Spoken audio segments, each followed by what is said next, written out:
चलिए, आज current affairs का पहला लेक्चर होगा आप लोगों के लिए।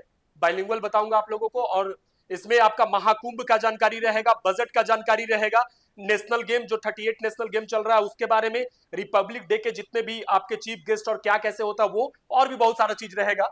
हमारा कोशिश रहेगा 10 से 15 क्वेश्चन आप लोगों को जानकारी बढ़िया से हम दे। बाइलिंगुअल बताऊंगा, चीजें लिखी हुई हैं बेसिकली इंग्लिश में, लेकिन मैं हिंदी में भी इसको डिस्क्राइब करूंगा, उतना ही नहीं, उसके बाद बहुत सारा चीज होगा। चलिए शुरू करते हैं हम लोग।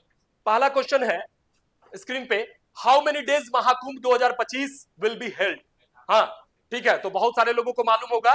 ठीक है, तो लिख लीजिए, हिंदी वाले लिखेंगे कि महाकुंभ 2025 कितने दिन तक चलेगा। महाकुंभ 2025 कितने दिन तक चलेगा, हिंदी वाले लिखेंगे, है ना। और इंग्लिश वाले को तो मैं बता ही दिया, जो लिखा हुआ वो देख के आराम से लिख सकते हैं, कोई दिक्कत नहीं है ना। चलिए, तो आंसर क्या चीज हो जाएगा इसका, सॉरी क्या होगा, 45 दिन, 45 डेज। हिंदी में तो लिखने आएगा 45 दिन आराम से। अब इससे रिलेटेड और भी बहुत सारी बातें, बस इतना कह देने से नहीं हो जाता है। अब इसमें है कि लोगों को जहन में आता है कि सर ये जो चीज है, आप ये महाकुंभ का बात कर रहे हैं, ये 45 दिन का बात कर रहे हैं, तो महाकुंभ इसको क्यों कहा गया, इसको कुंभ क्यों नहीं कहा गया, और सिर्फ अगर कुंभ भी कहा गया तो क्यों कहा गया। कोई बता सकता है मुझे कि इसको कुंभ या महाकुंभ क्यों कहते हैं। हाँ हाँ, एक बच्चे ने बोला कि कुंभ 12 साल में एक बार में आता है और महाकुंभ जो है 144 साल में आता है। लेकिन कुंभ जो आता है, ये क्या कोई आदमी का नाम है जो कुंभ है आ गया, ये क्या है कुंभ। कुंभ का एग्जैक्ट मीनिंग जानते हैं क्या होता है। हाँ, जिसने भी बोला बहुत सही बोला, घड़ा। अगर आप इंग्लिश में देखेंगे तो सर्च करेंगे UN, अर्न, है ना। जब महाभारत देखते हैं, रामायण देखते हैं तो बोलता है अर्न, है ना। और समटाइम्स हम लोग को बोला भी गया था, इंग्लिश जब सीख रहे थे तो हम लोग को बोला गया था, आर यू बॉटमलेस अर्न, क्या तुम बिना पेंदी के लोटे हो, समझ रहे हो इस तरह का। तो अर्न मतलब लोटा होता है, कलश होता है, घड़ा होता है। एग्जैक्ट इसका मीनिंग होगा कलश। क्या मीनिंग होगा, कलश। तो ये कलश जो मीनिंग हुआ, अभी कलश को ले जाइए द्वापर, जो देवताओं का समय रहा, वो देवता और दानों में जो लड़ाई हुआ, उस समय हुआ कि कलश, जो समुद्र मंथन से जो कलश निकला, उस कलश में जो अमृत था, एक कलश में जो है विष था, तो अमृत का जो गिरा, अमृत का बूंद जो गिरा, तो प्रयागराज जहां गंगा यमुना सरस्वती का मिलन है, हालांकि मैया सरस्वती का अभी ये नहीं दिखता है वहां पे अस्तित्व, हालांकि उस पर भी काम चल रहा है, पूरा देश दुनिया वर्ल्ड इस पे काम कर रहा है। तो वो जो जहां मिलन है, जहां त्रिवेणी है, वहां पे ये मनाया जाने का ये है कि भैया आप नहाते हैं महाकुंभ में जाकर के तो आपको अमृत पान हो जाता है, और आपको अमृत का। अब लोग है कि इसमें जो एक अभी हम लोग सुन रहे हैं, बहुत सारा बात इस पे आ रहा है कि शाही स्नान, उसको इंग्लिश में बोलते हैं रिचुअल बाथ। शाही स्नान को इंग्लिश में बोला जाता है रिचुअल बाथ। तो बोला कि कितने रिचुअल बाथ हैं जो यहाँ पे शाही स्नान जो है वो कितने हैं टोटल, जो होने वाले हैं या हुए हैं, कोई बता सकता है। पहला शाही स्नान जो हुआ था वो 13 जनवरी को हुआ था। पहला जो है कब हुआ था, 13 जनवरी को। पहला जो है आपका, सॉरी, पहला जो है आपका 13 जनवरी को हुआ था, है ना। पहला 13 जनवरी को। फर्स्ट फर्स्ट की बात करें तो 13 जनवरी को। सेकंड जो हुआ था वो आपका 14 जनवरी को, 14 जनवरी को सेकंड जो है वो 14 जनवरी को हुआ था। थर्ड की बात करें तो 29 जनवरी को। थर्ड जो है 29 जनवरी को, 29 जनवरी को। आप जान रहे होंगे कि 13 जनवरी जो है वो क्या था, पौष पूर्णिमा था। आपका 14 जनवरी जो है मकर संक्रांति था। 29 जनवरी जो है मिनी अमावस्या था, मौनी अमावस्या, सॉरी। और उसके बाद जो है, हालांकि उसमें बहुत सारी घटनाएं घटित हुई, लेकिन क्या करिएगा, ऊपर वाले का जैसा मर्जी, उसके आगे किसी की नहीं चलती। उसके बाद अगला हम लोग बात करेंगे चौथा। तो ये चौथा जो है शाही स्नान 2 फरवरी 2025 को, यानी कि सरस्वती पूजा वाले दिन 2 फरवरी 2 फेब को हुआ शाही स्नान या रिचुअल बात। और पांचवा जो होने वाला है वो पांचवा आपका होगा 12 फरवरी को, माघ पूर्णिमा के दिन। तो जो लोग जाना चाहते हैं, नहीं गए हैं, वो जा सकते हैं 12 फरवरी माघ पूर्णिमा के दिन, ठीक है। और छठा जो होगा वो आपका 26 क्या हो जाएगा, फरवरी, जो कि हमें लगता है कि क्या है, शिवरात्रि है ना। ये तो ये सारे रिचुअल बात है, यानी कि इसको हम लोग क्या बोलते हैं, कौन सा स्नान, शाही स्नान। बाकी स्नान किसी भी दिन कीजिए, किसी जगह करिए, वो गंगा मैया ही है, तो कोई दिक्कत नहीं। एक हमारी स्टूडेंट है, गई वहां पे, जब मौका नहीं मिला तो लौट के आई, तो उसने बोला कि चलो, अरे गंगा मैया वहां नहीं तो बनारस में ही सही, रास्ते में बनारस में ही स्नान कर ली, वहीं से अपना स्नान करके वो अपना खुश हो गई, क्या करिएगा। खैर, ये सब चीजें हो गई, स्कंद पुराण से ये लिया गया है। बाकी इसके बारे में मैंने और भी बातें आपको बताया कि समुद्र मंथन से जो कलश निकला द्वापरिक से शुरू हुआ है, एक जो भी है कथा। और इसके बारे में एक और चीज है कि ये जो कुंभ मनाया जाता है, ये बेसिकली अर्ध कुंभ भी होता है 6 साल में, महाकुंभ होता है आपका 12 साल, सॉरी कुंभ होता है 12 साल में और महाकुंभ होता है 144 में। लोग बोलते हैं कि ये बहुत ही संयोग ऐसा मिला है, राशि और क्या क्या देख करके, नक्षत्र को देख करके ऐसा डिसाइड किया जाता है। अब इसमें हम लोग बात करते हैं कि कहां कहां पे कुंभ मेला का आयोजन किया जाता है। तो हरिद्वार में भी गंगा मैया है, उनके किनारे भी किया जाता है। हरिद्वार आप लोग जानते हैं कौन से राज्य में है? उत्तराखंड। इसके अलावा उज्जैन जो कि एमपी में है, सिप्रा नदी के किनारे, है ना। समटाइम्स क्वेश्चन आता है कि उज्जैन शहर कौन से नदी के किनारे, एकदम डायरेक्टली एग्जाम में क्वेश्चन आ जाएगा, तो यू हैव टू नो, ये आप लोगों को जानना है। अगला जो है नासिक, महाराष्ट्र में है ना। यहाँ पे जो है गोदावरी नदी, तो बोलेगा नासिक शहर कौन से नदी के किनारे है, तो गोदावरी नदी के किनारे। प्रयागराज जो अब जानी गए गंगा यमुना सरस्वती, तो मतलब 4 जगह हरिद्वार, उज्जैन, नासिक और प्रयागराज में ये कुंभ का बात हो गया। अब हम लोग इसके बाद जो है अगला पॉइंट पे आते हैं। तो पहला सबको क्लियर है, अब हम चलते हैं नेक्स्ट में, है ना। चलिए ये कर दिया हमने, अब आ गए हम लोग ये सेकंड नंबर। चलिए ध्यान दीजिए, स्क्रीन पे है, who has given longest speech on budget in our country. बहुत सारे लोग जान रहे होंगे कि हमारे देश में सबसे लंबा भाषण अभी तक देने वाली कौन बनी या वाला कौन बना, बता सकते हैं? निर्मला सीतारमन। किसी को हिंदी में लिखना होगा तो बोलेंगे तो मैं लिख दूंगा कि सर इसको हिंदी में लिख दीजिए। क्या होगा? Who has given longest speech on budget in our country. बोला कि हमारे देश में बजट पे सबसे लंबा स्पीच किसने दिया। हाँ, हमारे देश में बजट पे सबसे लंबा भाषण किसने दिया, यही हिंदी में लिखा गया। हिंदी वाले, हमारे देश में बजट पे सबसे लंबा भाषण किसने दिया, इंग्लिश वाले तो देख ही रहे हैं, लिख लीजिए अपना, है ना। तो आंसर होगा इसका निर्मला सीतारमन, जो कि अभी रिसेंट क्या है, फिनेंस मिनिस्टर, वित्त मंत्री, क्योंकि ये जो है वित्त विभाग के अंतर्गत ही आता है। तो निर्मला सीतारमन लिखने आएगा ना जी हिंदी में जी, है ना, लिख पाएंगे। जहां दिक्कत होगा बोलेंगे। निर्मला सीतारमन ने जो बात किया, यहां पे एक वर्ड आया जो हम लोग बात करते हैं, बजट। इसके बारे में बहुत सारा इतिहास है, जब आप इकोनॉमिक्स पढ़ते हैं तो भी आपको देखने को मिलता है, समटाइम्स पॉलिटी में भी देखने को मिलता है। ये बजट से रिलेटेड अगर हम लोग बात करें जी, तो बजट का मतलब क्या होता है, कोई जानता है what is the meaning of budget, है ना। चमड़े का थैला, है ना, यानी कि कौन सा बैग, लेदर बैग, इसका एग्जैक्ट मीनिंग होता है। समटाइम्स ये भी क्वेश्चन आ जाता है। फिर बोलता है कि भारत में ये जो जितना मैंने ऑप्शन दिया है, सब ऑप्शन का कुछ ना कुछ मीनिंग है। मैंने ऑप्शन भी बड़ा ही खास तरीके से सोचा है। 4 ऑप्शन, चारों आपके लिए इससे रिलेटेड करंट अफेयर्स है। कोई बता सकता है ये चारों से रिलेटेड बात? अभी तक जितना बोला ये सब लिख समझ गए? क्योंकि हम चलते हैं थोड़ा 160 के स्पीड में, तो आप हमारे साथ मैच कर पा रहे हैं कि नहीं? ठीक है, कोई जरूरी नहीं कि हमेशा हम रिकॉर्ड करेंगे। आज तो खैर हम ट्राई कर रहे हैं कि इसको रिकॉर्ड कर दें, लेकिन अगले बार से वही होगा कि आप तो उस अकॉर्डिंग देख लीजिएगा। तो निर्मला सीतारमन तो चलिए अभी पूर्णकालिक यानी कि फुल टाइम जो है भारत की, वो क्या है, फिनेंस मिनिस्टर है। इनके बारे में बोलता है कि कितनवीं बार इन्होंने जो है भाषण दिया बजट पे, तो और इसके साथ ही साथ इन्होंने पेपरलेस बजट, इनका जो है बोला कि भारत में सबसे ज्यादा बार पेपरलेस बजट अगर किसी ने मतलब बिना कागज का ये करने का सामने, तो इन्हीं का नाम आता। बाकी इंदिरा गांधी की बात करें हम लोग, तो इंदिरा गांधी भारत की क्या हुआ करती थी, याद होगा, प्रधानमंत्री। और हमें लगता है कि भारत की प्रथम महिला प्रधानमंत्री यही हुई, एम आई राइट, इंदिरा गांधी। तो इंदिरा गांधी भारत की प्रथम महिला प्रधानमंत्री हुई। तो इनके बारे में होता है, आप ध्यान दीजिएगा कि पहले भारत में हुआ करता था कि भाई प्रधानमंत्री, फिर उप प्रधानमंत्री, लेकिन उप प्रधानमंत्री के कार्यकाल को के अलावा 3 मंत्री होते हैं, जो कि वित्त मंत्री, रक्षा मंत्री और गृह मंत्री, जिसको हम लोग रेस्पेक्टिवली क्या बोलते हैं, finance minister, defence minister and home minister. तो जब आप देखेंगे कि झारखंड के जो सीएम है या किसी राज्य के सीएम है, तो उनको एक्स्ट्रा में कार्यभार दिया जाता है वित्त विभाग का, फिनेंस का। तो वैसे ही इनको उस समय मतलब अंशकालिक या कुछ समय के लिए इनको इंदिरा गांधी को क्या मिला था जी, वित्त विभाग का मिला था। तो बोलता है कि भारत में पहली बार जो वित्त बजट को जो पास करने वाली कोई प्रधानमंत्री थी, कौन थी, इंदिरा गांधी। तो भारत में पहली बार जो है बजट को लाने वाली पहली महिला प्रधानमंत्री कौन हो गई, इंदिरा गांधी। इसके बाद होगा आरके सन्मुखम चेट्टी। बहुत सारे लोगों को मालूम चल रहा होगा कि ये कौन है। भारत में पहला बजट इन्होंने ही लाया।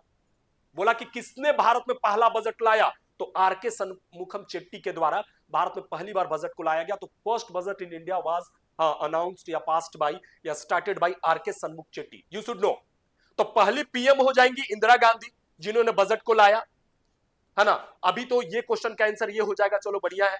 अब हो जाएगा कि सबसे पहली बार क्या है, कि सबसे पहली बार ये क्या हो जाएगा, फर्स्ट टाइम, ये हो जाएगा फर्स्ट टाइम, है ना। फर्स्ट टाइम हो जाएगा, दिख रहा है टाइम, फर्स्ट टाइम लिख लीजिएगा, फर्स्ट टाइम।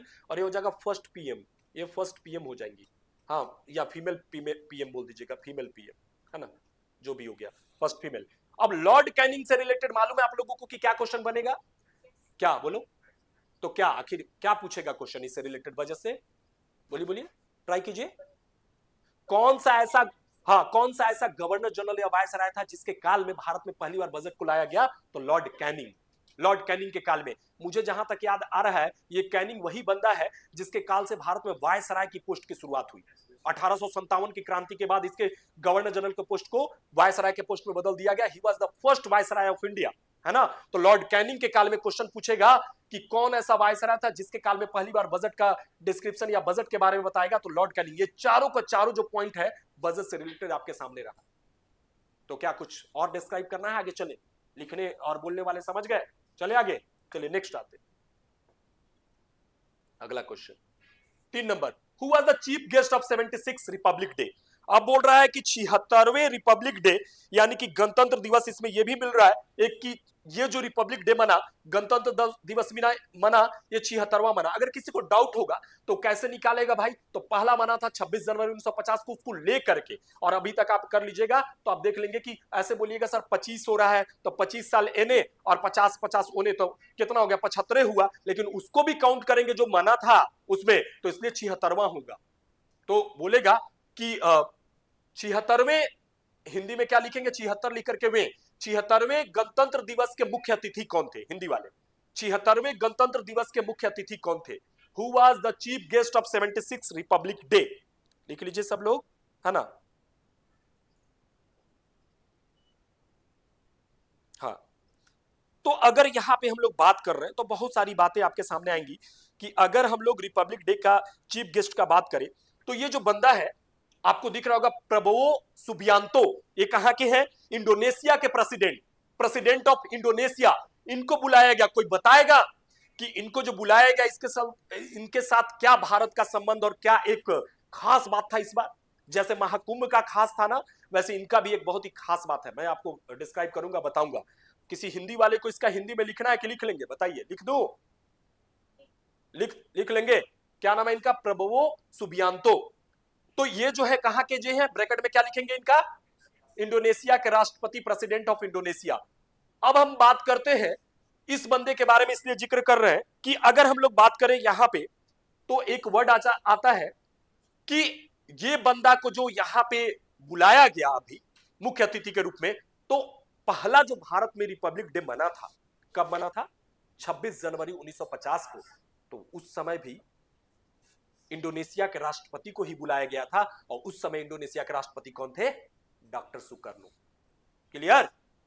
तो ये नाम मैंने यहां पे डाला कि देखिए क्या इतिहास को दोहराया गया कि जब भारत में पहला बार रिपब्लिक डे बना तो भी इंडोनेशिया के राष्ट्रपति को यहां पे मुख्य अतिथि के रूप में बुलाया गया था, जो कि डॉक्टर सुकर्नो थे। और अभी जब बुलाया गया तो भी इंडोनेशिया के राष्ट्रपति हैं। हालांकि चीजें, आदमी तो बदलता है ना। अब हम लोग अभी नहाएंगे, रिचुअल बात तो क्या 144 बार नहा लेंगे, ये क्या हम लोग थोड़े जान रहे हैं? आदमी के रूप में रहेंगे कि 184 लाख योनियों में क्या चीज में आएंगे, वो डिपेंड करता है ना। खैर, तो आपने देखा कि अभी जो रिसेंट होगा इसका एग्जैक्ट आंसर क्या हो जाएगा? Prabowo Subianto. चलिए, ये एक आंसर हो गया। इनके बारे में क्या हो जाएगा कि 26 जनवरी 1950 को ये आए थे। क्या है? Emmanuel Macron. ये कौन है भाई? फ्रांस के राष्ट्रपति। और ये फ्रांस के राष्ट्रपति जस्ट पिछली बार 2024 के भारत का जो गणतंत्र दिवस था उसके कौन थे? मुख्य अतिथि थे। तो सबके बारे में मैंने बताया। इनके बारे में क्या लिखना है? विजिटेड इंडिया, या फिर क्या लिखेंगे? 26 जनवरी 1950 को भारत के मुख्य अतिथि थे। ये भी कहां के? इंडोनेशिया के राष्ट्रपति ही थे। He was also president of Indonesia who visited India as a chief guest on 26 January 1950, है ना। क्या लिखेंगे इनके बारे में? कि डॉक्टर सुकर्नो भी इंडोनेशिया के राष्ट्रपति ही थे, जो 26 जनवरी 1950 को भारत के मुख्य अतिथि थे गणतंत्र दिवस के। और यहां पे इनके बारे में मैंने क्या बताया? हाँ, 2024 के गणतंत्र दिवस के मुख्य अतिथि, जो कि कहां के राष्ट्रपति? फ्रांस के राष्ट्रपति। क्लियर है जी? अब एक और नाम मैंने दिया है, कौन बताएगा ये नाम के बारे में कि ये नाम कहां से रिलेटेड है? इनका हालांकि इससे संबंध नहीं है, लेकिन एक देश से इनका संबंध है। ये भी राष्ट्रपति है एक देश के। कौन बताएगा? हमारे पड़ोसी देश के ही राष्ट्रपति है। अब बताइए। नेपाल के राष्ट्रपति हैं, देख लीजिएगा, है ना। क्या नाम है इनका? रामचंद्र पौडेल। ये कौन है? लेकिन इनका संबंध इसके साथ नहीं है। क्वेश्चन आ सकता है कि अभी कोई एग्जाम में करंट अफेयर्स में कि रामचंद्र पौडेल जो है कहां के राष्ट्रपति हैं या नेपाल के राष्ट्रपति का क्या नाम है। इंग्लिश वाले को जहां कोई दिक्कत होगा दे कैन आस्क कि सर इसको इंग्लिश में बताइए। लिख पा रहे हैं बच्चे इधर सब लोग, है ना? चलिए ठीक है, आगे बात करते हैं। इसमें पूरा कंप्लीट है, चले आगे। एक एक करंट अफेयर्स में पूरा एकदम गागर में सागर है। आगे बात करते हैं, नेक्स्ट, है ना? 4 number, who will be the first Indian to go to the ISS. अब जानना है कि आखिर ये आईएसएस क्या है, कोई बता सकता है हमको, है ना? ये जो आईएसएस है ये है क्या, इसके बारे में जानना है। तो इससे रिलेटेड चीजों को बात करेंगे। कौन होगा पहले तो जान जाएंगे कि आईएसएस क्या है, तब तो बता पाएंगे ना। इसका मतलब होगा इंटरनेशनल स्पेस स्टेशन। आईएसएस का पूरा नाम क्या होगा जी? हाँ, इंटरनेशनल स्पेस स्टेशन। हिंदी में अगर जाएंगे तो हो जाएगा अंतरराष्ट्रीय अंतरिक्ष स्टेशन। को हिंदी में पड़ाव कहा जाता है, तो भैया स्टेशन ही लिखना होगा, अंतरराष्ट्रीय अंतरिक्ष स्टेशन। तो होगा कि अंतरराष्ट्रीय अंतरिक्ष स्टेशन पे जाने वाले पहले भारतीय कौन होंगे? सॉरी, क्या होगा? आईएसएस पे जाने वाले पहले भारतीय कौन होंगे? आईएसएस का पूरा नाम लिख लीजिएगा, आप लोग लिख लिए? आईएसएस का पूरा नाम इंटरनेशनल क्या स्पेस स्टेशन। अब कोई पूछेगा सर ये है कहां? ये धरती पे नहीं है, कहां है? स्पेस में है। ये नाम रखा गया स्पेस में, वहां पे जाएंगे, वहां पे जाएंगे। स्पेस से रिलेटेड एक और क्वेश्चन आगे आएगा, उसको हम जिक्र करेंगे। तो इनके बारे में बोला कि कौन भारतीय है, जैसा कि नाम में आपको एक एक भारतीय नाम लग रहा होगा, जो चीन के आप समझ जाएंगे। पहला वाला, है ना, लिखल भी है, इसलिए हम लिख दिए कि हो सकता है कि जब आपको बताने लगे उस समय, जनरली मेरा आदत रहता है कि हम कोई भी चीज पढ़ाते हैं तो आंसर को यहां लिख के नहीं लाते, क्योंकि जब लिखले रहेगा तो इसे पढ़ के पढ़ाने में मजा नहीं है, तब तो आपके सामने मिस्ट्री रहेगा थोड़ा कि आखिर क्या है, तो फिर हम बताएंगे उसका डिटेल। ऐसे हम अपने तरह से पूरा उस पर होमवर्क करके आते हैं। चलिए, क्योंकि ये तो पढ़ 1-2 दिन का आपके पास करंट अफेयर्स रहेगा, तो इसमें इसका आंसर हो जाएगा शुभांशु शुक्ला। अब बहुत सारे लोग बोल रहे होंगे कि सर इनका तो आपने लिख दिया कि चलो ये भारत के यूपी से है, पेगी विस्टन ये यूएसए के हैं। ये चारों का चारों नाम मैं बताऊं, ये चारों लोग वहां पे जाने का प्लान किए, चारों का टीम को नासा भेज रही है ना? नासा का पूरा नाम क्या होता है, कौन जानता है? बोलिए, क्या होता है? नेशनल एरोनॉटिक स्पेस एजेंसी, यही होता है ना? तो नासा, तो नासा के बारे में बात करता है कि इसका कहां पे हेडक्वार्टर है, कोई जानता है नासा का हेडक्वार्टर? यूएसए का वाशिंगटन डीसी में, है ना, डिस्ट्रिक्ट ऑफ कोलंबिया। तो बोलेगा उसके द्वारा ये टीम तैयार की गई है, जिसमें भारत के शुभांशु शुक्ला, क्या नाम है? शुभांशु शुक्ला, जो कि यूपी के हैं, जहां के सीएम कौन है? योगी आदित्यनाथ, जहां पे महाकुंभ चल रहा है। और पेगी विस्टन यूएसए के, मतलब ये चारों लोग जा रहे हैं, लेकिन क्वेश्चन पूछा कि कौन भारतीय पहली बार जा रहा है, तो उसका नाम है Shubhanshu Shukla, Peggy Winston USA. अब आप पूछेंगे कि सर इनका आप जगह नहीं लिखे हैं, क्योंकि जगह हमको खुद नहीं मिला, तो हम आपको क्या बताएं। तो चलिए आप सर्च करके आइएगा, आपको मिल जाएगा तो बताइएगा। पेगी विस्टन यूएसए के हैं, और स्लोवोज उजनान्स्की ये कहां के हैं नहीं पता चला, तिबोर कापू हंगरी के हैं। ये चारों की टीम जा रही है यहां पे, लेकिन क्वेश्चन पूछेगा दोनों तरह से पूछ सकता है कि इसमें से कौन जो है आईएसएस पे स्टेशन पे जाने के लिए नहीं है या नहीं गया, या कौन भारतीय गया। ये चारों में से तो नीचे दे देगा ऑल ऑफ द अबव, तो ऑल ऑफ द अबव हो जाएगा, चारों का चारों नाम होगा। लेकिन इस क्वेश्चन का आंसर बस ये होगा। क्लियर है सबका? तो you should write all the thing, आप देख लीजिए। चलिए आगे, बढ़ा दे आगे। चलिए next, 5 number, who got CK Nayudu life time achievement award 2025। अब हमें बताइए आप, जो मैंने यहां पे नाम लिखा है ना, CK Nayudu life time achievement award की मैं बात कर रहा हूं। आप मुझे सबसे पहले सीके नायडू के बारे में कोई जानता है, कौन थे, क्यों ये अवार्ड दिया जाएगा? कुछ तो बात रहा होगा ना, आखिर ये अवार्ड देने की बात क्यों की जा रही है?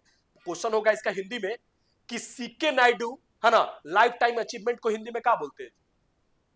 वैसे लिख दो हिंदी में।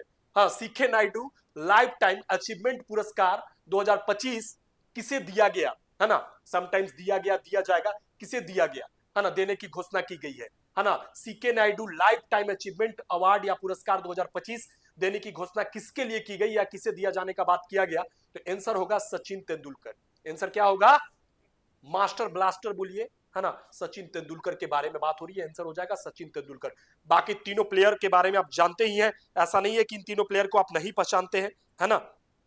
सब अपने आप में कुछ ना कुछ इन लोग खास बात करके रखे। सीके नायडू तो सचिन तेंदुलकर हो जाएगा। और ये जो है बीसीसीआई के द्वारा ये देने का बात किया गया। सब लोग भली भांति उससे अवगत है बीसीसीआई क्या है भारतीय क्रिकेट का। और यहाँ पे CK Nayudu life time achievement award के बारे में बोला कि बीसीसीआई ने भारत के पहले कैप्टन कर्नल सीके नायडू के सम्मान में ये इन्हें देने का घोषणा किया है। मतलब भारत के पहले कैप्टन थे वो, समझ रहे ना।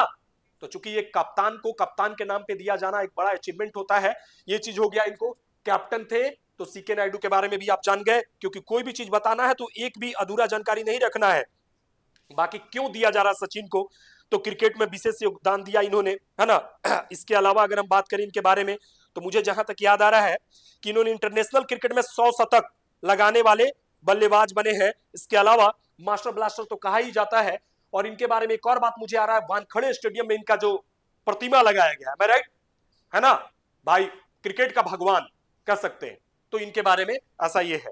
इनके बेटा भी खेलने लगे क्रिकेट, क्या है ना, तो क्रिकेट में आ गए हैं वो। चलिए ठीक है, अब हम बात करते हैं यहाँ पे। हाँ, तो इन लोगों से वैसा सौरभ गांगुली तो क्यों, क्या इनको क्या कहा जाता है? सौरभ गांगुली का टाइटल क्या है जी? दादा, और कुछ कहते हैं उनको? बंगाल टाइगर। विराट कोहली को क्या कहते हैं? चीकू। अरे वाह, और क्या कहते हैं उनको? हाँ, विराट कोहली, है ना। विराट प्रदर्शन उन्होंने किया। युवराज सिंह क्या चीज के लिए? हाँ, सिक्स मारने का इनका, हाँ 6 बॉल में 6 छक्का मारने का रिकॉर्ड है। तो सब भाई इंडिया के क्रिकेट के प्लेयर हैं, सबको जानकारी होना चाहिए ये सब चीज। चलिए, तो इस क्वेश्चन का आंसर हो गया। आगे चले, 6 नंबर में आ जाइए आप लोग, है ना। 6 नंबर। चलिए computer ji, who is the female astronaut who did longest space walk? है ना, आपको मालूम होगा कि अभी एक टीम गई है ना, जो कि स्पेस में फंसी हुई है बहुत दिन से, वो आ नहीं पा रही है। अब इतना कह दिए तो समझ ही गए होंगे। हाँ, कौन? कल्पना चावला। वो तो है ही नहीं इस धरती पे। हाँ हाँ, तो इसलिए ध्यान रखिएगा, वो है ही नहीं इस धरती पे। She was Indian, first Indian who go to space या वेंट टू स्पेस, स्पेस में जाने वाली। तो इतना जो हम ऑप्शन दिए हैं, बिलमोर जो है इनके साथ गई हैं, सुनीता विलियम्स के साथ गई। ये दोनों के दोनों जो है यूएसए के, यानी अमेरिकन जो है एस्ट्रोनॉट है ये दोनों। कौन? सुनीता विलियम्स बोलिए, बुच बिलमोर बोलिए। और कल्पना चावला जो है पहली भारतीय महिला स्पेस में जाने वाली, और राकेश शर्मा पहले भारतीय स्पेस में जाने वाले, सबको मालूम होगा। तो यहाँ पे जो आंसर होगा, क्वेश्चन का पहले मतलब जानना है कि who is the female astronaut who did longest space walk. मतलब होगा कि वह महिला अंतरिक्ष यात्री, वह महिला अंतरिक्ष यात्री जिसने, वह महिला अंतरिक्ष यात्री जिसने सबसे लंबा स्पेस वॉक किया। करना मजबूरी है बेचारी का, चूंकि फंस गई है वहां पे। तो इसका एग्जैक्ट आंसर होगा सुनीता विलियम्स, है ना, वहीं पे है। तो कुछ ऐसा इन लोग का होता है कि भाई भेज दिया जाता है। हाँ बोलिए, सुनीता विलियम्स आंसर होगा। अब यहाँ पे बहुत सारी बातें हम लोग यहाँ पे बात करेंगे इसके रिलेटेड। जो मैंने बोला कि बुच बिलमोर कौन है, तो बुच बिलमोर जो है इनके साथ ये भी फंसे हुए हैं वहीं पे, ध्यान रखिएगा। और इन दोनों का मैंने जिक्र कर ही दिया, है ना। सबसे ज्यादा समय तक स्पेस वॉक करने वाली महिला सुनीता विलियम्स बन गई है। और इनके बारे में बोलता है कि बुच बिलमोर के साथ जो है 30 जनवरी 2025 को अंतरिक्ष स्टेशन जो है इन्होंने 5.5 घंटे का अंतरिक्ष वॉक किया, और 62 घंटे 6 मिनट का स्पेस वॉक करने वाली एक रिकॉर्ड इन्होंने कायम किया। कितना? 62 घंटा 6 मिनट, 62 आवर्स, है ना, 6 मिनट इनका हो जाएगा। इतने देर तक इन्होंने किया है सुनीता विलियम्स। तो उतना तक स्पेस में ये वॉक की, तब तक अभी तक वो सही सलामत भगवान करे ऊपर वाले के दुआ से ये अच्छे से बेचारी लौट आए। ऐसा ये चलते रहता है। चलिए ठीक है, यहां तक। अब आगे चलते हैं, है ना। हो गया ये चारों नाम से रिलेटेड, किसी को कोई कंफ्यूजन? चले आगे, बाकी लेक्चर तो रहेगा ही। आगे बढ़ते हैं नेक्स्ट। हाँ सॉरी, है ना, अगला जो है इससे, हाँ ठीक है कोई बात नहीं, चेंज। हाँ 7 number, recently which country became malaria free. देखिए बहुत सारे कंट्री में जो है मलेरिया, जैसे कि बहुत मादा एनाफ्लीज मच्छर के काटने से जो है, फीमेल एनाफ्लीज मच्छर के काटने से मलेरिया फैलता है। बहुत सारे कंट्री में जो है ऐसा ही हो गया कि डीडीटी या कोई भी तरह का छिड़काव कर दिया गया, या उसका ये खोज लिया गया, वैक्सीन खोज लिया गया। तो ऐसा करने वाला जो अभी रिसेंटली जो कंट्री है, उसका आंसर होगा जॉर्जिया। ये जॉर्जिया जो है 2025 में मलेरिया फ्री बन गया है। क्वेश्चन होगा कि विश्व का वह देश जो 2025 में मलेरिया फ्री बना। मलेरिया फ्री बनने वाला विश्व का देश जो 2025 में मलेरिया फ्री बना, है ना। क्या लिखेंगे? मलेरिया फ्री बनने वाला, हाँ, विश्व का देश 2025 में मलेरिया फ्री बनने वाला विश्व का देश, क्या नाम हो जाएगा उसका? जॉर्जिया। लिख लीजिएगा, जॉर्जिया। तो ये चीज हो गया जॉर्जिया से रिलेटेड अगर हम लोग बात करें। बाकी मॉस्किटो से रिलेटेड जानकारी है ना। इसका जो आंसर होगा, कोई भी देश है, जैसे ये तीनों देश का राजधानी आप बता सकते हैं। इंडिया का कैपिटल, नेपाल का, और अमेरिका का वाशिंगटन डीसी, और जॉर्जिया का कैपिटल किसी को मालूम है तो उसका है तिब्लिसी। उसका कैपिटल है तिब्लिसी, TBILISI, है ना। इसका कैपिटल जो है, कैपिटल है ना, कैपिटल क्या है, हाँ, TBILISI,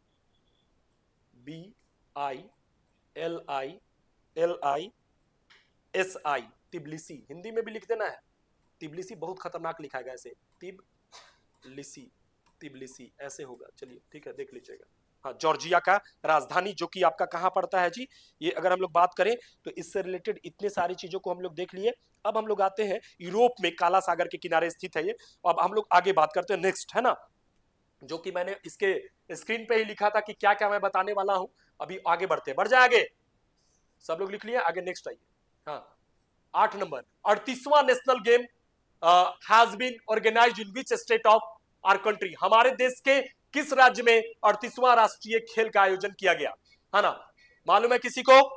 उत्तराखंड, है ना। उत्तराखंड का वो जगह का नाम बताएंगे, किस जगह पे, उत्तराखंड लिख लीजिएगा कि हमारे देश के, है ना, किस राज्य में 38वां राष्ट्रीय खेल का आयोजन किया गया।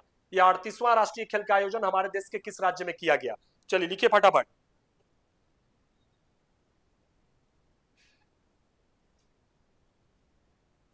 ये आपका 28 जनवरी से 14 फरवरी वैलेंटाइन डे के दिन तक चलेगा, है ना। और इसमें जो है बेसिकली बहुत सारा चीज यहाँ पे आ सकता है क्वेश्चन आप लोग का, है ना।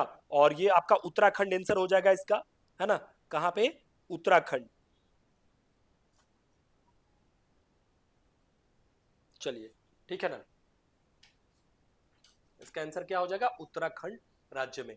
और बाकी चीजें कोई हम लोग बात करें यहाँ पे, है ना, कि इसमें बिंदिया रानी देवी ने इस मैच में 88 किलोग्राम भार उठाकर नेशनल रिकॉर्ड बना दिया है। और इसके अलावा बहुत सारा चीज है कि ये जो है राष्ट्रीय खेल की मसाल जो इसको ये कर रही है वो क्या है? तेजस्विनी, है ना। और इसके अलावा यहाँ पे बात कर रहा है कि खेल का शुभांकर क्या रखा गया है? मौली। मौली एक मोनाल पक्षी है जो उत्तराखंड और हिमाचल प्रदेश का स्टेट बर्ड भी है।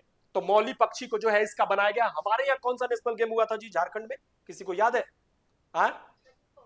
34वां नेशनल गेम हुआ था झारखंड में, है ना। तो उसमें जो है हम लोग को भी मौका मिला था देखने का और फिर सेवा देने का, बहुत सारा चीज। खैर बात करते हैं तो ऐसा होते रहता, झारखंड में भी हुआ। और बाकी चीजें तो कितना ये तक होता है, धरातल पे उतरता है। आगे बढ़े, चलिए next. Which movie has been nominated for the best international category? बोला कि वह फिल्म जिसे अंतरराष्ट्रीय कैटेगरी में नामित किया गया है, वह फिल्म जिसे अंतरराष्ट्रीय कैटेगरी में नामित किया गया। लिखिए, वह फिल्म जिसे अंतरराष्ट्रीय कैटेगरी में नामित किया गया है ना।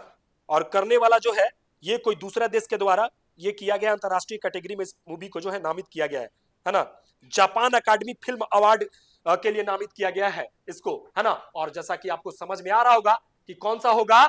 बाकी चीज के बारे में तो आप जान रहे, कांतारा तो पिछले साल का, RRR भी वही हो गया, एनिमल, सब मूवी अवार्डेड मूवी है, आप लोग इसके बारे में देख सकते हैं। लेकिन अभी जो आंसर होगा लापता लेडीज, यही मूवी आंसर होगा, लापता लेडीज।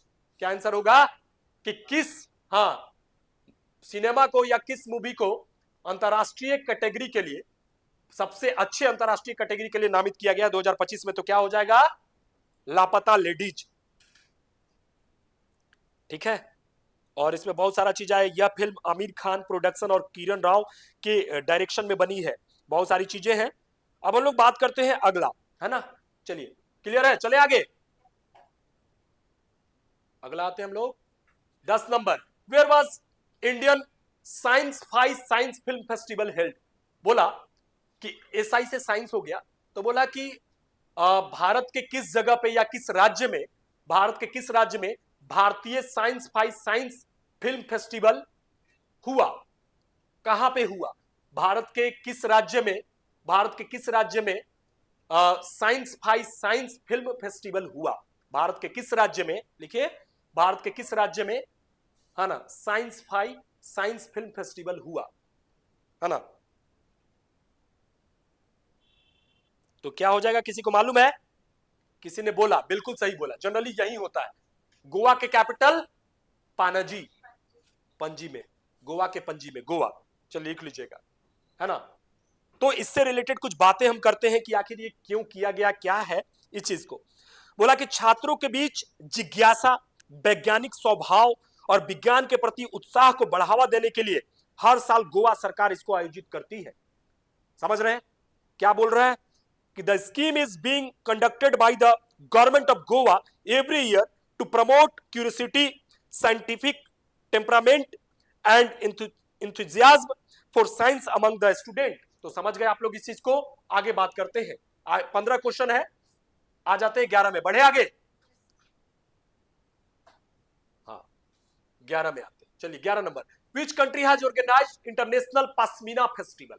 बोला अंतरराष्ट्रीय पश्मीना महोत्सव किस देश ने क्या ऑर्गेनाइज्ड को क्या बोलते हैं? आयोजित किया। हाँ लिखेंगे कि किस देश ने अंतरराष्ट्रीय पश्मीना महोत्सव आयोजित किया, है ना? विश्व के किस देश ने अंतरराष्ट्रीय पश्मीना महोत्सव का आयोजन किया? वही होगा जहां के वो राष्ट्रपति थे जो कहीं से रिलेटेड नहीं थे, जो मैंने पिछले क्वेश्चन में जिक्र किया था, नेपाल। एग्जैक्टली, नेपाल लिख लीजिएगा, है ना? आंसर क्या होगा? नेपाल। तो आप देखे होंगे कि नेपाली जो हो गए, जो चाइनीज हो गए, जो हमारे भारत के जो पड़ोसी देश है, कुछ इलाकों में, आप जम्मू कश्मीर का इलाका उठा लो, तो जम्मू कश्मीर में जो है एक, है ना, ये पेरू या कुछ ऐसा करके, चेरू करके बकरी होता है जिसमें बहुत सारा बाल होता है, पश्मीना ऊन, उससे पश्मीना सॉल बहुत फेमस है। तो उसी के ये को लेने के लिए आपने देखा होगा कि अबू धाबी में जो है इंडिया के खाना को वहां पे डिस्प्ले किया गया था। तो विश्व के जो देश है, ये हमारे पीएम और ये सब क्या करते हैं कि इंटरनेशनल स्ट्रेटजी के तहत इन चीजों पे काम करते हैं। तो बोला कि वह देश जिसने पश्मीना को बढ़ावा देने के लिए, पश्मीना जो बहुत ही एक कोमल सॉफ्ट जो सॉल या फिर ऊन का क्वालिटी होता है, उसको बढ़ावा देने के लिए कहां पे अंतरराष्ट्रीय पश्मीना महोत्सव का आयोजन किया गया? तो क्या आंसर होगा? नेपाल। क्लियर? आगे चलते हैं, नेक्स्ट। 11 के बाद आ जाते हैं हम लोग 12 में। चले जी, लिख लिए सब लोग? चलिए आइए next, 12 number. In which Indian state national table tennis championship 2025 has been organized? बोला कि भारत के, सॉरी, बोला कि हाँ बिल्कुल, भारत के किस राज्य में, भारत के किस राज्य में, हाँ ना, राष्ट्रीय टेबल टेनिस चैंपियनशिप 2025 का आयोजन किया गया?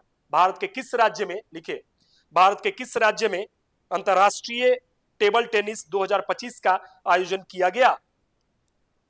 टेबल टेनिस चैंपियनशिप 2025 का आयोजन किया गया। हालांकि ये senior national table tennis championship है, लेकिन कोई बात नहीं, आप लिख सकते हैं। तो ये जो आंसर होगा, कोई बता सकता है आंसर क्या होना चाहिए? हाँ सूरत। कहां है? गुजरात। तो आंसर होगा सूरत, गुजरात, है ना? जहां पे हमें लगता है कि अंग्रेजों ने पहली फैक्ट्री, क्या चीज का, 1908 में क्या चीज का फैक्ट्री लगाया था?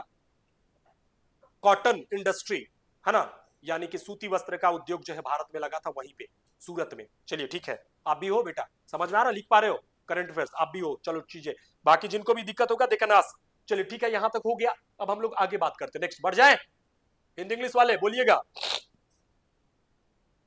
तो इसमें जो है यहां पे गुजरात में आयोजित किया गया, और इसमें जो कह रहा है कि गुजरात के सूरत के पंडित दीनदयाल उपाध्याय इंडोर स्टेडियम। अब कभी कभी पूछ देगा कि कौन सा स्टेडियम में, तो स्टेडियम का नाम है पंडित दीनदयाल, है ना, उपाध्याय इंडोर। चूंकि इंडोर गेम है ना ये, इंडोर और आउटडोर तो जानते हैं ना आप लोग, हाँ, मतलब किसी भी ये के अंदर बंद ये में खेला जाने वाला, ठीक है ना, बिल्कुल गेम।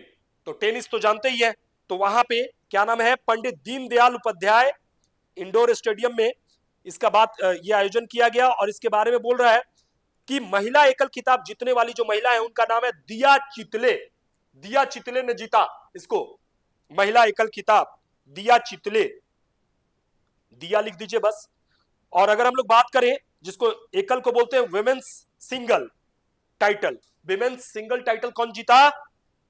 दिया चितले, और बोलता है मिक्स डबल टाइटल यानी कि मिश्रित युगल खिताब, पोयमंती और आकाश, एक लड़का एक लड़की मिलकर के, है ना, युगल यानी कि मिक्स डबल को पोयमंती, POYMANTI, पोयमंती वैश्या और आकाश पाल, ये दोनों मिलकर के जीते हैं। तो ये चीज हो गया यहां तक रिलेटेड। अगला क्वेश्चन में हम लोग बढ़ते हैं। नेक्स्ट बढ़ जाए ना जी, 13 number, which is the richest political party of our country. देखिए जनरली ऑप्शन होता है 4, लेकिन हम ऑप्शन लिखे हैं 6। आपको जानकारी देने के लिए काहे दिए होंगे कि ये 6 वो जो है भारत का नेशनल पॉलिटिकल पार्टी, इसीलिए मैंने 6 का नाम लिख दिया। किसी को इसका पूरा नाम, किसी को इसका चुनाव चिन्ह पूछना हो तो हम सब बता देंगे, आप पूछ सकते हैं, है ना। चलिए बढ़िया बात। तो यहाँ पे जो है सबसे पहला चीज तो वही होगा जो रूलिंग पार्टी है, इसका आंसर क्या होगा, बीजेपी। लिख लीजिएगा, आंसर क्या हो जाएगा, मतलब इसको हिंदी में क्या लिखेंगे, भारत का सबसे धनी ये राजनीतिक पार्टी, भारत का सबसे धनी राजनीतिक पार्टी। ठीक है, तो धनी राजनीतिक पार्टी में क्या चीज हो जाएगा जी, बीजेपी, है ना, भारतीय जनता पार्टी। और अगला क्या, BSP, Bahujan Samajwadi party, INC, Indian national Congress, NCP, national communist party, CPI, हाँ क्या चीज हो जाएगा, कांग्रेस पार्टी ऑफ इंडिया, और सॉरी ये हो जाएगा यहाँ पे नेशनल कांग्रेस पार्टी, ये हो जाएगा नेशनल कांग्रेस पार्टी, और ये हो जाएगा कम्युनिस्ट पार्टी ऑफ इंडिया, और ये हो जाएगा कम्युनिस्ट पार्टी ऑफ मार्क्सिस्ट, है ना, बिल्कुल ये हो जाएगा, ध्यान रखिएगा। तो ये पूरा का पूरा जो है ये 6 के 6 भारत के राष्ट्रीय राजनीतिक दल है, नेशनल पॉलिटिकल पार्टीज है। बाकी ये तो हो गया यहाँ करंट अफेयर से बात, जो कि जीएस का भी बात रहता है। अब हम लोग आ जाते हैं सेकंड लास्ट क्वेश्चन में, बढ़े जी, हो गया, सब लोग लिख लिए, आगे बढ़ते हैं। Next second last, how many people got Padma award in 2025। बोला कि कितने लोगों को 2025 में पद्म पुरस्कार मिला। अब ये लिस्ट आपको, है ना, फिर वही बात मैं कहूंगा, है ना, कि टेलीग्राम के चैनल में डाउनलोड करके डाला हुआ रहेगा, देख लीजिएगा, वहां पे मिल जाएगा। वो लिस्ट लिखवाने का नहीं है, क्योंकि इसका जो आंसर होगा वो दूसरा आंसर होगा। इसका क्या हो जाएगा आंसर, 139, आंसर हो जाएगा 139 लोगों को मिला। अब ये चीज के बारे में बहुत सारे लोग, जो लोग मेरे से पॉलिटी का पीएम पढ़े हैं या प्रेसिडेंट पढ़े हैं तो बता सकते हो, नहीं पढ़े हैं तो इंड स्क्रीन में तो नहीं डाले हैं, लेकिन आप देख सकते हैं लेक्चर पढ़ा हुआ है, आराम से वहां दिख जाएगा। तो मैं बताऊं कि ये पद्मा अवार्ड होता क्या है, जानना चाहते हैं। पद्मा अवार्ड की बात करें तो भारत में जनरली लोगों को कला, खेल, पत्रकारिता, फिल्म, यानी इंग्लिश में क्या बोलते हैं, आर्ट्स, साइंस, जर्नलिज्म, स्पोर्ट्स, इन सारे सेक्टर में बहुत अच्छा करने के बाद, जैसे कि आप देख रहे हैं हेमा मालिनी, रेखा, आपके क्या ये सचिन तेंदुलकर, हर जगह से सोचिए, और जितने भी सेक्टर हैं इन लोगों का नाम हम उठा सकते हैं। तो क्या होता है कि वैसे लोग जो बहुत अच्छा करते हैं इन सारे सेक्टर में, तो उनको नामित किया जाता, नाम दिया जाता उन राज्यों के द्वारा, खेल के प्रेमियों के द्वारा, कि भाई इनको ये अवार्ड मिलना चाहिए। तो भारत का जो सर्वोच्च नागरिक सम्मान है, हाईएस्ट सिटीजनशिप अवार्ड है, उसका नाम जानते हैं क्या है ना, भारत रत्न, भारत रत्न हो गया। अब उसके बाद जो ये पद्म अवार्ड कहा है, तो पद्म अवार्ड जो है उस पर हम बात कर लेते हैं कि पद्म अवार्ड से रिलेटेड बातें कि क्या क्या होंगी। तो यहाँ पे अगर सबसे पहला बात करें हम लोग तो भारत रत्न हो जाएगा। भारत रत्न हम हिंदी में लिखते रहे, इंग्लिश में तो समझ ही पाएंगे, भारत रत्न। अगर इसको हम लोग छोड़ दें तो फिर से हम 1 से लिखना शुरू करते हैं, तो उसको बोलते हैं हम लोग पद्म विभूषण। क्या बोलते हैं, पद्म विभूषण। बहुत सारे लोग को ये कंफ्यूजन होता है, इंग्लिश में भी पद्म विभूषण ही होता है। अगला जो है पद्म भूषण, क्या होता है, पद्म भूषण। और अगला जो होता है पद्मश्री। बहुत सारे लोग ये नहीं समझ पाते हैं कि सर कौन पहले मिलेगा, कौन बड़ा है, कौन छोटा है। तो मेरा सिंपल ट्रिक लगा लीजिएगा कि 4 लेटर इसमें, 1 2 3 4, 3 लेटर फिर 1 लेटर। अब हमको नहीं लगता है कि आगे बताने का जरूरत है कि मैं क्या कहना चाह रहा हूं, कि जो सबसे बड़ा होगा, बड़ी मछली छोटी मछली को खा जाती है तो ऊपर रहेगा। तो यानी कि ई सबसे बड़ा अवार्ड, फिर उसके बाद इस सेकेंडरी डिक्रीजिंग ऑर्डर में मैंने लिखा है। तो ये इस तरह से अवार्ड का डिस्क्रिप्शन है आपके सामने। ये चारों अवार्ड, अब आपको एक होमवर्क करके आना है कि भारत में कितने ऐसे लोग हैं जिनको ये चारों अवार्ड मिला है, कितने ऐसे लोग हैं जिनको ये तीनों अवार्ड, ये चारों में श्रेष्ठ में ये होगा, ये तीनों में श्रेष्ठ में ये होगा, सेकेंडली ये, थर्डली। अगर उसके अनुसार चलेंगे तो सेकेंड, थर्ड, फोर्थ, नहीं तो उसको छोड़ देंगे। तो ये क्लियर है सबको। ये चारों प्रकार के अवार्ड जो है राष्ट्रपति के द्वारा प्रधानमंत्री के सलाह से दिए जाते हैं लोगों को, क्लियर है ना। और ये चारों अवार्ड कला, खेल, पत्रकारिता, फिल्म के क्षेत्र में दिए जाते हैं। ये भारत के सम्मानित पुरस्कार हैं। और एक और बात जानना होगा आप लोगों को कि अगर आपको छोटा से बड़ा बनने का मौका मिलेगा तो बहुत खुश होंगे, लेकिन किसी को भारत रत्न मिल जाए और फिर पद्मश्री मिले तो फिर टाए टाए फीस हो जाएगा, उसको मजा ही नहीं आएगा कि अरे यार इतना बड़का मिलकर के छोटका मिला। जब भी आप लिस्ट निकालेंगे तो क्या दिखेगा कि सबसे पहले ये मिला होगा, फिर ये मिला होगा, फिर ये मिला होगा, ये अगर किसी को ये मिल गया, ये सब नहीं मिला तो फिर ये सब नहीं मिल सकता। ध्यान रखिएगा मैं क्या कहना चाह रहा हूं कि छोटा से बड़ा की ओर जाइएगा तो आपको बहुत सारा चीज, आपको भी खुशी मिलेगा कि हम अपना ग्रोथ कर रहे हैं, हमारा ये प्रमोशन हो रहा है ना। ठीक है, नहीं तो अभी हुआ यूपी में, सुने की का किए कि एगो आईपीएस की आईएएस को जो है सीधे का दरोगा बना दिए, देखे थे न्यूज आप लोग उसका कारनामा के कारण।